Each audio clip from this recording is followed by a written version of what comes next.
안녕하십니까? S병원의 정형외과 원장 양성석입니다. 오늘은 이제 무릎 통증에 대해서 한번 알아볼 텐데요. 제목은 지독한 무릎 통증, 해결 방법이 없는가입니다. 자, 먼저 무릎 통증은 흔하게 살면서 쉽게 만날 수 있는데요. 특히 나이가 들면서 이제 관절염이 오시는 나이가 될 때쯤이면은 평소에도 무릎 통증을 잘 느낄 수 있습니다. 언제 관절 통증을 느끼는지 옆에 표를 보시게 되면 누워있을 때, 양말을 신거나 벗을 때, 서 있거나 걸을 때, 앉았다가 일어날 때, 집안일을 할 때, 계단을 오르낼 때, 쪼그리고 앉을 때 이런 항목들 중에서 한 개 정도 나는 이런 경우에 통증을 느낀다. 그럴 때는 생활 습관을 교정하고 운동요법으로 치료해 볼 수가 있고요. 2개에서 4개 있을 때는 병원에 내원해서 검사를 해서 치료를 받아보실 걸 권장드리고요. 5개에서 7개, 대부분에서 통증을 느낀다. 그럴 때는 반드시 치료가 필요한 상태라고 할 수 있습니다. 먼저 무릎의 정상 구조와 퇴행성 변화에 대해서 알아보겠습니다. 무릎 관절의 구조를 먼저 볼 텐데요. 관절이란 뼈와 뼈가 만나는 곳입니다. 이렇게 허벅지 뼈와 정강이 뼈가 만나는 부위를 관절이라고 하고요. 그 관절에는 이렇게 연골로 이렇게 둘러싸여 있어가지고 이 연골이 충격 흡수를 해주고 에너지를 분산시켜주고 윤활작용을 해주는 역할을 합니다. 이러한 연골이 손상되게 되면 통증이 발생할 수 있는데요. 이런 연골 손상의 형태는 다양하게 올 수 있습니다. 이렇게 연골이 일부가 없지만 원인으로는 이제 뭐 뼈주사 같은 걸 많이 맞아서 골괴사가 된다거나 아니면 선천적으로 박리성 연골염이 있다던가 아니면은 자꾸 쓰다 보니까 피로골절이 돼가지고 연골이 이제 찌그러지는 경우 그리고 이제 심한 외상으로 해서 급성 연골이 골절이 되는 경우 그리고 쓰다 보니까 서서히 닳아서 생기는 관절염 이렇게 여러 가지 연골 손상의 형태가 있는데요. 오늘은 그 중에서 관절염에 대해서 자세히 알아보도록 하겠습니다. 무릎의 퇴행성 관절염이란 이렇게 보시다시피 뼈에는 연골이 덮여 있는데요. 이렇게 매끈한 연골이 이렇게 너덜너덜해지다가 어느 순간에서는 연골이 다 벗겨지고 손상이 돼서 뼈가 노출이 되면서 통증을 느끼는 경우입니다. 연골 같은 경우에는 신경과 혈관이 림프관 등이 분포되지 않아서 통증을 느낄 수 없는 구조물인데 이런 연골이 다 까져서 뼈가 노출되는 순간부터는 극심한 통증을 느끼게 되는 겁니다. 이거는 이제 수술할 때 보는 영상인데요. 무릎 관절인데 바깥쪽은 이렇게 누리끼리하게 연골이 잘 쌓여있는 반면에 무릎의 안쪽 내측은 이 노란색 연골이 다 닳아가지고 뼈가 노출돼서 뼈가 맨들맨들해진 그런 관절염이 심한 상태시고, 그래서 이런 관절은 많이 써가지고 연골이 닳고 염증이 생기는 것입니다. 그래서 정상 관절은 이렇게 뼈와 연골, 그리고 이제 관절낭으로 둘러싸여 있고, 이제 되어 있습니다. 퇴행성 관절염 같은 경우에는 많이 쓰다 보니까 활막이 증식하면서 관절낭이 비우되고, 뼈에 낭종도 생기면서 연골이 마모가 되면서 퇴행성 관절염이 진행되게 됩니다. 엑스레이로 일단 확인을 해볼 수가 있는데 정상 무릎의 경우에는 이렇게 관절 간격이 비교적 일정하고 그리고 관절 간격이 비교적 넓은 상태시고 그리고 골극 같은 이제 뼈가 울퉁불퉁한 모습은 별로 관찰이 되지 않습니다. 하지만 퇴행성 관절염의 경우에서는 관절 간격이 심하게 좁아져 있고 뼈에 변형도 와 있고 이렇게 뾰족뾰족하게 골극 같은 것도 관찰되는 이런 퇴행성 관절염을 엑스레이로 확인할 수 있습니다. 무릎 관절염의 원인으로는 이제 가장 흔한 게 퇴행성, 나이가 들면서 노화되면서 많이 쓰는 거고요. 그래서 나이가 65세 이상에서는 60%에서 무릎 관절염이 생길 수 있다고 되어 있습니다. 또는 이제 무릎 손상, 외상이죠. 해서 연골판이나 연골 손상, 인대 손상, 골절 등으로 인해서 무릎 구조가 손상이 돼서 그리고 나서 이 외상성으로 관절염이 오는 경우이고요. 그리고 비만이 있을 경우에 무릎에 가해지는 힘이 1kg당 한 3배에서 4배가 더 증가되기 때문에 살이 이제 마른 사람보다는 이제 비만인 사람들이 무릎 관절염이 더 쉽게 올 수가 있습니다. 그리고 선천적으로 낀 다리, 흔히 오다리라고 하죠. 그리고 X자다리라고 하는 이렇게 한쪽으로 휘어 있거나 X자다리가 되어 있을 경우에는 한쪽으로 체중이 많이 몰리기 때문에 관절염이 더 쉽게 올 수 있습니다. 또한 세균에 의한 감염이나 아니면 이제 류마티스 통풍 등에 의한 염증성 관절염도 여러 가지 관절염의 원인이 될 수 있습니다. 나이가 들면 그러면 누구나 관절염이 오는가?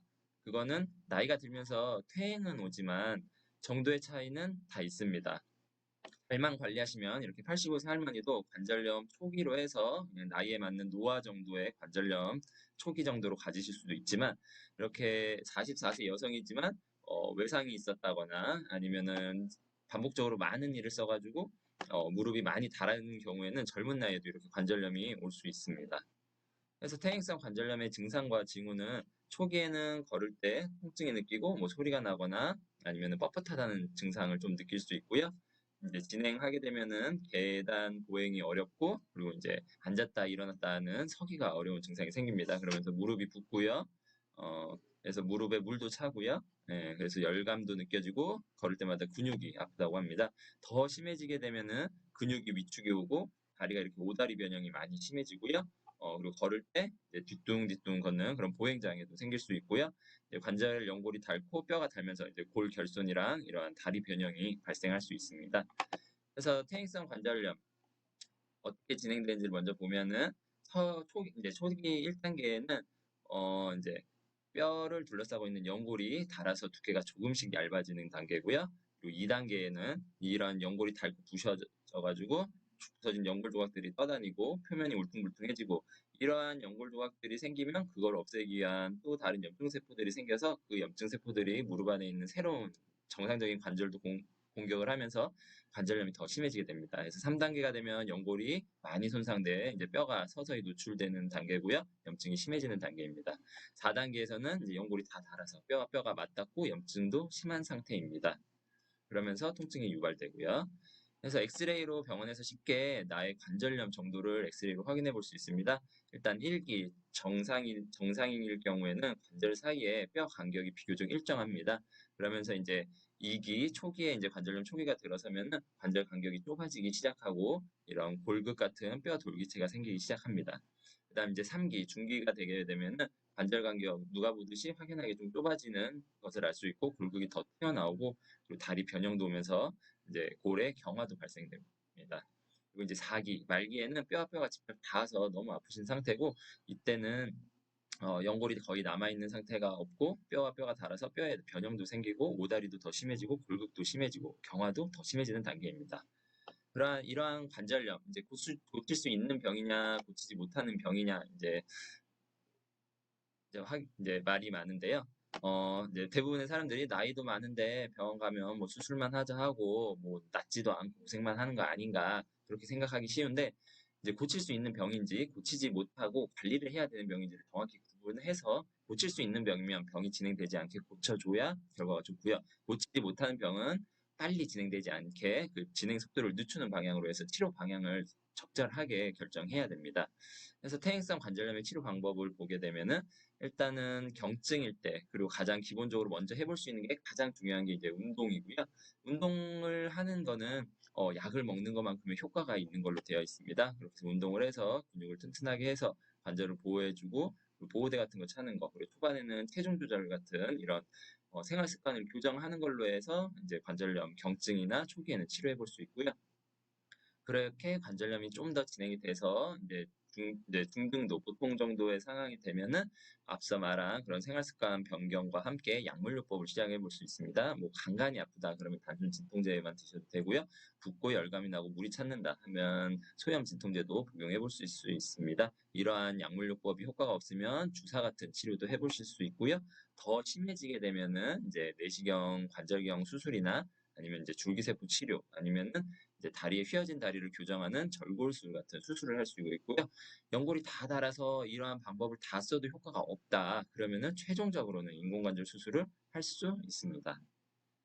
네, 병원에 오시면은 환자분들이 항상 물어보시는 게 관절염이 있습니다. 약을 드세요라고 이제 말씀을 드리면 그럼 그 약을 먹으면은 낫느냐라고 항상 물어보십니다. 그래서 왜 약을 권하냐, 낫는 거냐 물어보는데 이제 의사의 입장과 환자분의 입장이 조금씩 다릅니다. 그래서 의사들도 뭐 약을 먹으면 관절염이 낫고 연골이 좋아진다고 말씀하시는 분들도 있긴 하지만 그것도 이해가 조금 부족한 거고 실질적으로는 이제 관절염 약을 먹게 되면 일단 통증의 감소와 기능의 개선이 있습니다. 이렇게 돼서 통증이 좋아지고 기능이 좋아져서 걷는 거나 관절 운동을 하는 게 훨씬 좋아지는 게 일단 1차적인 목표고요. 약을 먹는 걸로만 해서는 관절염이 없어지거나 아니면 다시 없는 상태로 돌아가거나 그리고 손상된 연골이 재생이 되지는 않습니다. 이제 그렇게 설명을 해드리면 환자는 단순히 아픈 것만 줄어들면 그건 진통제지 않냐. 나는 진통제는 안 먹고 싶다. 그냥 참을란다. 그러시는 분들도 많은데요.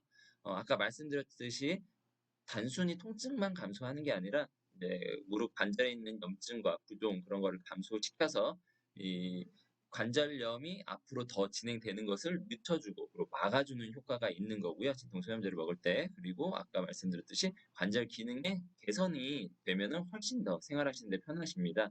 그리고 약은 아까 말씀드렸듯이 관절염의 치료와 연골의 재생에는 일단 도움은 안 되는 것으로 되어 있습니다. 하지만 관절염 치료의 첫 번째 가장 중요한 목표는 통증 감소와 기능을 개선을 시켜서 정상적인 생활이 잘 되도록 해드리는 거고요.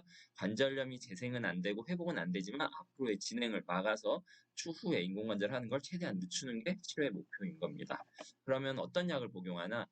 이제 뭐 그냥 단순히 간간이 아프다, 뭐 걸을 때 시큰한 정도다, 뭐 물 차거나 붓거나 그런 건 없다. 그러면은 뭐 타이레놀이나 아니면은 진통제 같은 단순 진통제를 드시고 수 있고요. 무릎이 많이 부어 있고 열감도 나고 물도 차고 그런다. 그럴 경우에는 진통 소염제가 조금 더 좋습니다. 나는 약만 먹으면 정형외과 약만 먹으면 속이 쓰리고 막 울렁거려서 약을 못 먹겠다. 그런 분들을 위해서 요새는 소화제가 필요 없는 좀 순한 약이나 아니면은 진통제의 위 보호제까지 같이 섞여 있는 그런 이제 새로운 약들이 개발돼서 나오고 있기 때문에 필요한 경우에는 이런 약을 드시는 게 좋고요. 그리고 이제 관절염의 진행을 늦추는 약으로 해가지고 이제 새로운 약들이 또 나오고 있습니다. 그리고 관절염 증상을 천천히 이제 가라앉혀주는 이제 그런 이제 관절 보조 제품으로 해서는 뭐 글루코사민이나 콘드로이친 같은 경우는 이제 연골학회 등에서는 먹으면 도움이 된다고 이제 얘기하고 있고요. 그리고 이제 항상 또 환자분들이 이제 물어보는 게 영양제 같은 거, 뭐 MSM이나 뭐 보스넬리아나 뭐 그런 영양제 같은 거를 먹으면 도움이 되냐? 이 영양제 같은 경우는 일단은 앞서 말한 것들은 약이지만 이것은 건강기능식품이기 때문에 먹으면 어느 정도 도움이 되지만 아무래도 약만큼의 효과는 입증이 되지는 않은 상태이기 때문에 먹고 도움이 되신다 하시면은 드시는 것은 좋습니다. 그리고 나서 약으로 효과가 없으면은 이제 관절강 내 주사 치료 같은 것을 해볼 수가 있습니다. 일단은 가장 많이들 들어보셨겠지만 연골 주사, 히알루론산이라는 그런 주사액을 관절 안에 넣는 거고요. 이러한 약이 관절 내에서 윤활 작용을 일으키고 염증 작용을 감소시켜주고 그러면서 통증을 호전시켜주는 그런 연골 주사를 맞아볼 수가 있습니다. 일주일에 한 번씩 3번 맞는 주사도 있고요. 한 번에 맞는 그런 주사도 다양하게 있습니다. 또 자주 맞는 것 중에 하나가 통증이 심하신 분들은 흔히 말하는 뼈 주사, 스테로이드 주사 같은 것을 맞기도 합니다. 이 주사 역시 통증 감소 효과는 있는 걸로 이제 여러 학회에서 보고가 되고 있지만 자주 맞을 경우에는 앞서 말씀드린 대로 이제 뼈 말 그대로 뼈 주사, 뭐 골 괴사 등이 발생할 수 있고 또 몸에 이제 호르몬도 영향을 미칠 수 있기 때문에 자주 맞는 것보다는 정말 아플 때 그렇게 가능하면 피하는 것이 좋습니다. 또한 요새 병원들에서 많이 놓는 주사 중에 DNA 주사나 프롤로 주사 그런 것들을 얘기를 하시는데 뭐 이런 주사를 맞는 것도 염증을 똥 가라앉히고 인대를 강화하면서 통증을 감소시켜주는 효과는 있습니다. 하지만 단순 관절염에는 그렇게 많은 효과가 있는 게 아니고 또한 연골이 재생되는 것은 아니라는 것은 분명히 알아두셔야 합니다. 그래서 연골 주사와 뼈 주사 이거는 엄연히 다른 주사고요. 예, 연골 주사는 보통 6개월 정도 효과가 지속되고 이제 뼈 주사 같은 경우는 짧게는 6주에서 뭐 길게는 3개월 정도까지 지속될 수 있습니다. 연골 주사는 안전하면 이제 전신 부작용 같은 게 없는 거고 뼈 주사는 자주 맞으면 안 되기 때문에 최소한 한 2~3달 간격 이상의 이제 전문의와 상의를 해서 맞는 것을 추천드립니다. 또 이제 병원에서 자주 물어보는 질문들 중에 하나가 물이 찼다. 그러면 물 뽑아야 되냐? 뽑으면 또 찬다고 하는데 물 자주 뽑으면 안 좋다고 한다. 그런 말씀들을 많이 하십니다. 물 찼을 때 뽑아야 하나요? 네, 뽑는 게 좋습니다. 다만 물을 뽑았을 경우에 원인을 해결하지 않으면은 다시 차는 경우가 많습니다. 그래서 물이 차는 원인을 찾아서 그것을 같이 해결해 줘야 됩니다. 하지만 이제 물 찼을 때 뽑는 행위 자체가 나쁘냐? 나쁜 것보다는 더 좋습니다. 그 이유는 뽑는 것만으로도 그 관절 내 압력이 감소해서 통증이 줄게 되고요. 그러한 물을 안 뽑았을 경우에는 그 물로 인해서 관절 내 압력이 증가돼서 그런 이제 압박력이 생기게 되고 그러면서 연골에 좋지는 않습니다. 그리고 또 그 생긴 물 자체가 이제 관절에 도움되는 물이 아니라 이제 염증 세포가 포함되어 있는 물이기 때문에 그런 염증 세포들이 이제 정상적인 연골도 손상을 줄 수 있기 때문에 뽑아주는 게 좋고요. 그리고 물이 차 있으면 통증이나 뭐 앞서 말한 여러 가지 원인으로 인해서 근력이 약화되는 경우가 있어서 물을 찼을 때 뽑는 것이 좋습니다. 그래서 관절염이 앞서 말한 이제 약물 치료와 주사 치료를 해도 효과가 없을 경우에는 이제 여러 가지 수술적 치료법을 사용해 볼 수 있습니다. 간단한 내시경 이제 시술, 관절경 수술들을 할 수 있고요. 그 다음에는 요새 유행하는 이제 줄기세포 치료, 연골이 없는 걸 연골을 재생시켜주는 그래도 이제 가장 좋은 방법이고요. 또 하나는 이제 다리가 변형이 와서 이제 안쪽이 좀 많이 아프고 관절염이 많이 진행된 중기의 경우에는 근리, 경골, 결골, 흔히 오다리 교정술이라는 수술을 해볼 수가 있고요. 맨 마지막 말기에 연골이 다 닳아서 관절 연골이 남아있지 않고 뼈 변형이 심한 경우, 통증이 극심한 경우에는 인공관절을 시행해 볼 수 있습니다. 수술을 고려해야 되는 이제 관절염은 앞서 말한 운동치료, 생활습관 교정 등의 운동치료와 그리고 약물치료, 그리고 주사치료 등으로 통증이 해결되지 않았을 때, 그리고 연골이 다 닳아서 이제 뼈까지 변형이 생기는 심한 퇴행성 변화가 생겼을 때, 통증이 너무 심해서 쪼그려 앉기가 안 되거나 걷는 게 힘든, 보행이 힘들다. 그런 이제 관절의 기능이 상실되었을 때, 그리고 변형이나 보행 장애가 있을 때 이러한 수술을 고려해 볼 수가 있겠습니다. 이제 수술은 간단하게 하나씩 확인해 볼 텐데요. 이제 연골이 국소적으로 이렇게 손상된 경우에는 내시경을 이용해 가지고 이렇게 손상된 연골 부분을 다듬어 가지고요. 이렇게 뼈에 구멍을 내서 이제 뼈 내에 있는 골수세포에 있는 줄기세포들을 이용해서 연골이 재생되게끔 이렇게 도와주는 이런 관절 내시경 시술을 해볼 수가 있습니다. 그리고 또 하나 이제 관절 연골이 광범위하게 손상된 경우에는 앞서 말한 치료로는 효과가 떨어지기 때문에 요새 이제 개발된 줄기세포 치료, 이제 동종 제대혈률의 줄기세포를 이렇게 연골이 없는 부분에 뼈 처리를 해서 이런 공간에다가 줄기세포를 심어주면 이 줄기세포가 한 3개월에서 6개월에 걸쳐서 이제 내 연골과 가장 유사한 그런 연골세포로 재생이 되는 겁니다.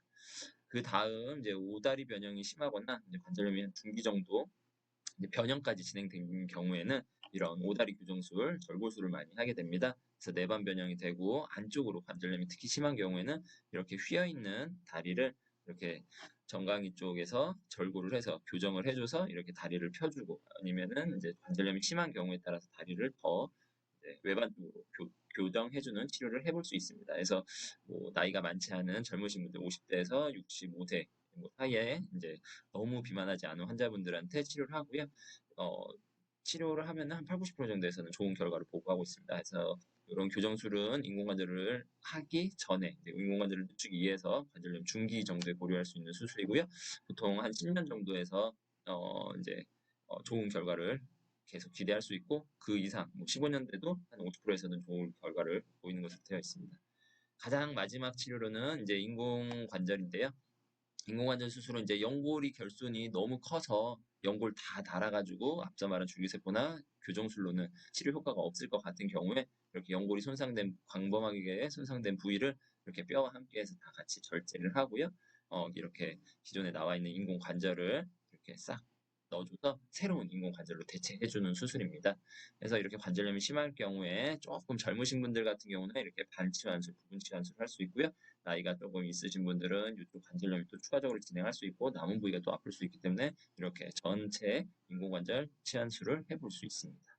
우리나라 무릎 퇴행성 관절염 치료에 대한 동향을 확인해 보면은 우리나라에서는 60대 이상에서 인공관절 수술을 보통 시행하게 되고 의료보험에도 적용이 됩니다. 그래서 남자보다는 여자에서 이제 더 많이 시행하는 걸로 되어 있고요.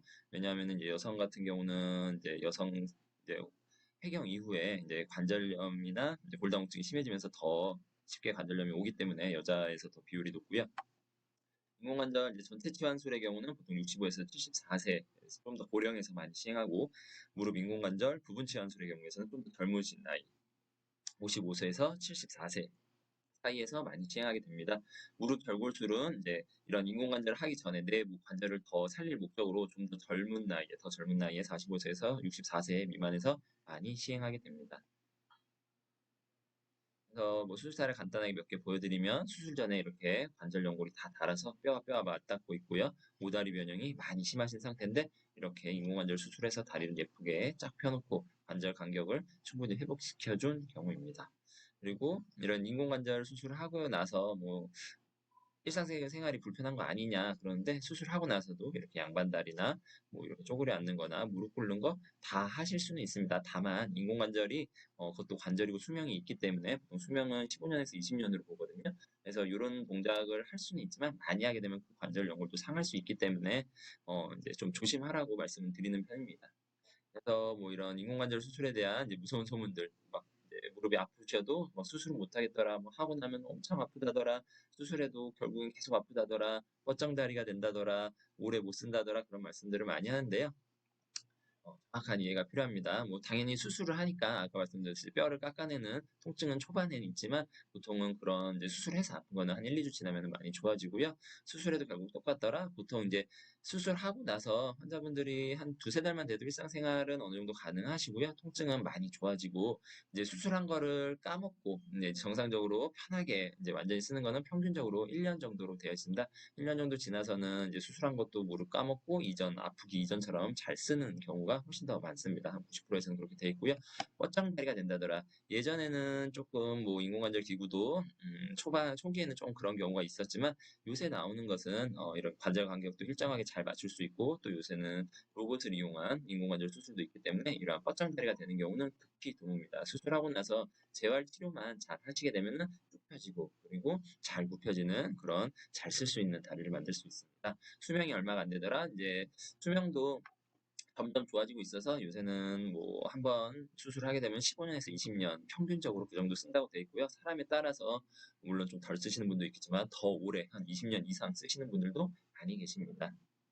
그래서 무릎 수술을 신중히 고려해야 되는 경우에서는 이제 통증이 너무 예민하신 분은 방금 말씀드린 대로 수술하고 나서 계속 아프다고 할 수 있고요.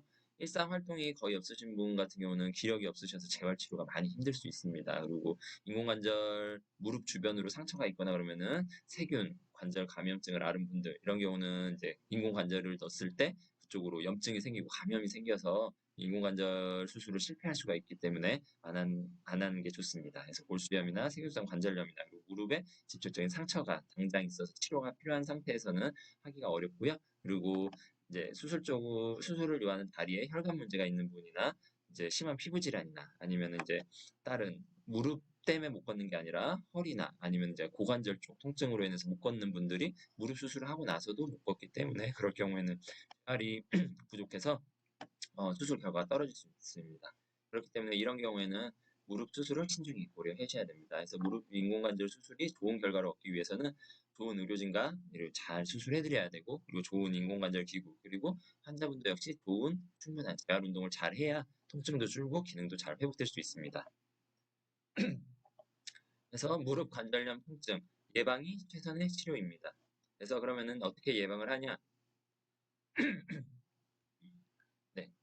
이제 첫 번째, 이제 생활 습관 변화에서 일단 체중을 관리를 하셔야 됩니다. 이제 체중이 3배가량 되면은, 힘이 관절로 전달되는 힘이 더 그 배로 이상 늘어나게 됩니다. 그래서 이제 흔히 BMI 지수라고 하는 이제 그런 비만도를 체크하는데 25 이상의 수치가 보일 경우에는 5% 정도 감량을 추천드리고 25 이상의 이제 과체중이나 30 이상의 이제 비만이 나왔을 경우에는 어, 이제 한 10% 정도의 체중 감량이 필요합니다. 그래서 이제 체중만 줄이더라도 무릎이 훨씬 더 이제 많은 증상 완화 경험이 있습니다. 그래서 이런 체중을 빼기 위해서는 식이 조절도 같이 잘 필요하겠습니다. 그리고 나쁜 습관을 버리는 게 좋습니다. 그래서 특히 무릎이 안 좋는 거는 무릎 꿇는 거나 쭈그려 앉는 거. 그래서 이제 흔히 옛날에 이제 어머니들이 밭일 많이 하고 이제 걸레질 앉아서 무릎 꿇고 하는 그런 걸레질 같은 게 안 좋고요. 그래서 밀대를 이용해서 서서 하거나 소파 같은 거, 이제 침대 같은 거 같은 생활하는 걸 추천드립니다.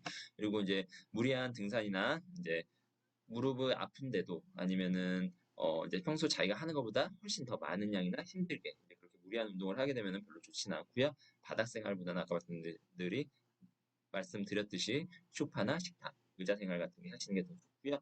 반복적인 동작 안았다 이제 안아주면서 앉았다 일어났다 하는 그런 반복적인 이제 동작은 주의하시는 게 좋습니다. 그리고 이제 운동이 제일 중요합니다. 근데 운동이 이제 약입니다. 예, 그래서 운동은 해야 하나요? 꼭 해야 하나요? 네, 운동은 거의 관절염만 두고도 이제 관절염 약을 먹는 것과 약을 안 먹고 운동하는 것과 유사한 효과가 나오는 것으로 보고되어 있습니다. 그리고 무릎뿐만 아니라 전신 운동을 위해서 이제 전신 관리를 위해서 운동을 하는 거는 심폐 능력도 좋아지고 몸 전체적으로 좋아지는 효과를 누릴 수가 있습니다. 그럼 무릎에는 어떤 운동이 좋냐? 운동의 종류는 차이가 없습니다. 어떤 운동이든 시작하는 게 좋고요. 복합 운동이 좋습니다. 이제 흔히 말하는 유산소 운동과 근력 운동 같이 섞어서 하는 게 좋고요. 그러면은 물에서 하는 게 좋냐, 땅에서 하는 게 좋냐, 둘 다 좋습니다. 그렇지만 이제 조금 더 지상에서 하는 게 조금 더 좋은 걸로 되어 있고요. 지상에서 하기엔 너무 아플 정도의 무릎이다. 그런 경우에는 물에서 하는 걸 추천드립니다. 그리고 이제 그러면은 이제 헬스장에서 이제 뭐 무릎 운동, 이제 스쿼트도 이제 얕게 하는 게 훨씬 더 좋고 깊게 하는 게 더 이제 안 좋고요. 그리고 이제 헬스장에서 이제 부하를 주면서 무릎에 부하를 주면서 이제 물건을 드는 것 같은 거 그런 것도 뭐 통증이 없으면 가능하겠지만 통증이 있으면 가능한 비체중 부하로 그러니까 저항 없이 이제 반복적으로 하는 게 좋습니다. 운동은 그러면 어떻게 하나요?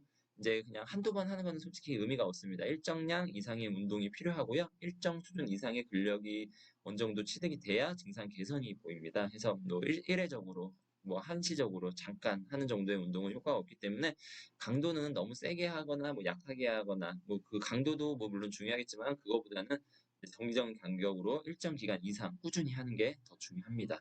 운동은 어떤 환자에게 도움이 되느냐면은 운동 효과는 말씀드렸듯이 초반에 이제 어느 정도 근력이 획득이 되어야만 효과가 보일 수 있습니다. 그래서 시작 2개월에 이제 최대 이어지고 그리고 이후 6개월까지도 어, 절반으로 감소되고 이후 이제 점점 더 이제 통증이 감소되는 것으로 되어 있습니다. 다시 운동은 그럼 어떤 환자에게 도움이 되나? 이제 관절염 환자에게 다 도움이 됩니다. 이제 관절염이 있는 환자에서 운동을 했을 때 이제 시작하고 2개월째에서부터 이제 통증 감소 효과를 확인할 수가 있고요. 운동하고 6개월이 지나면은 무릎 통증이 절반 정도로 감소한다고 되어 있습니다. 시간이 지날수록 더 감소하고요. 심한 관절염에도 도움이 되지만 아무래도 이제 심한 관절염은 많이도 못하고 하다 보면 또 아파서 더 악화되는 경우도 있기 때문에 초기에 이제 초기나 중기 정도 환자에게 더 도움이 되는 것으로 되어 있고요. 그리고 허벅지 근력 강화하는 이제 그런 운동은 무릎 형태, 뭐 오다리나 X자다리 그리고 이제 관절염이 심한 정도에 상관없이 항상 도움되는 것으로 되어 있습니다. 그래서 무릎에 관절에 좋은 운동 같은 경우는 일단 아까 말씀드렸듯이 유산소 운동, 이제 실내 자전거 아니면은 이제 아쿠아 아니면 수영 같은 이런 유산소 운동, 무릎이 아프신 분들은 물에서 하는 걸 추천드리고 무릎이 안 아프신 분들은 아직 초기인 분들은 땅에서 하는 걸 더 추천드립니다. 그리고 하지 근력 운동, 스쿼트 운동 하면 좋은데 이 정도로 60도 정도만 굽혀질 정도로 젊은 사람들처럼 이렇게 기역자로 될 정도로 깊게 하면은 무릎에 오히려 더 악영향을 미칠 수 있습니다. 그리고 이렇게 의자에 앉아서 이제 다리를 쭉 펴는 이런 의자 운동이나 이제 너무 헬스장에서 무거운 거보다는 그냥 모래주머니 정도 매달아서 하는 그 정도의 근력 강화 운동 여러 번, 여러 세트 그리고 하루에도 수차례 그리고 꾸준히 몇 달 이상 하는 게 더 중요합니다. 그리고 이제 균형 잡는 거 운동하시는 게 좋습니다. 그래서 양발 모으고 팔 벌리고 섰다가 괜찮으면은 발끝 앞뒤로 맞춰서 섰다가 그리고 괜찮으면 이렇게 한 발로 서가지고 1분 동안 중심 잡기 연습을 하면은 무릎 관절 연골과 인대들의 이제 고유 수용 감각이 훈련되면서 무릎 기능에 더 좋습니다. 그래서 다시 한번 설명드리면 앉아서 다리 들었다 놨다 그리고 이런 고무줄 밴드, 세라밴드 등을 이용해서 다리를 폈다 굽혔다 그리고 의자를 잡고 다리를 접었다 폈다 그리고 옆으로 누워서 중둔근 운동인데 다리를 들었다 놨다 이쪽은 뒤에서 엎드려서 대둔근 운동으로 들었다 놨다 이 앞쪽으로 이제 반듯하게 누워서 허벅지 운동, 대퇴사둔 운동으로 다리 들었다 놨다 그런 운동을 한 번 할 때 한 20개씩 한 3개에서 3번에서 5번 세트 정도로 해서 하루에 여러 번 그리고 일주일에 한 3일에서 5일 이상 2달 이상 운동을 하시면 어느 정도 효과를 볼 수 있습니다. 그래서 이런 퇴행성 관절염에 도움이 되는 운동은 이제 평지 걷는 운동, 아까 말한 대퇴사두근 운동, 그리고 실내 자전거 타는 거 좋고요. 그리고 많이 아프시면은 물속에서 아쿠아 로빅이나 물속에서 걷는 거, 그리고 수영 같은 거 하시면은 유산소 운동과 근력 운동이 같이 될 수 있습니다. 등산, 오랜 시간 등산이나 갑자기 이제 턴을 많이 하는 탁구나 테니스 같은 거, 그리고 과도하게 관절을 꺾는 요가 같은 거는 조금 주의를 하시는 게 좋습니다. 그래서 이러한 관절염 환자에서 운동을 많이 하게 되면은 관절 내 뼈와 연골에 영양이 충분히 공급되고 그러한 근력이 강화되면서 관절 내 충격 흡수, 관절을 보호하고 안정성을 부여해 줍니다. 그래서 또 운동을 반복적으로 많이 하게 되면은 관절 강직을 해소해 줄 수 있고 그러면서 통증 감소와 기능 개선을 볼 수 있습니다. 그리고 운동이 골다공증과 골절의 위험성도 감소시켜주고 심폐 기간도 좋게 해서 심장질환의 위험성을 감소시켜 줍니다.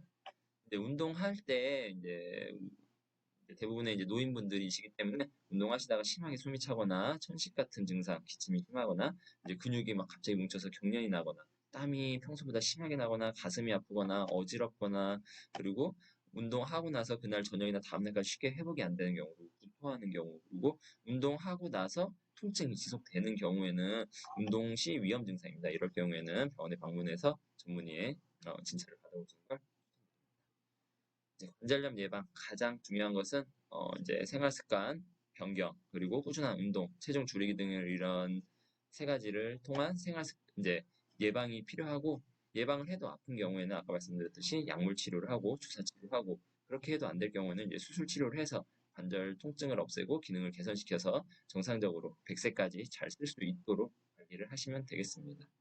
감사합니다.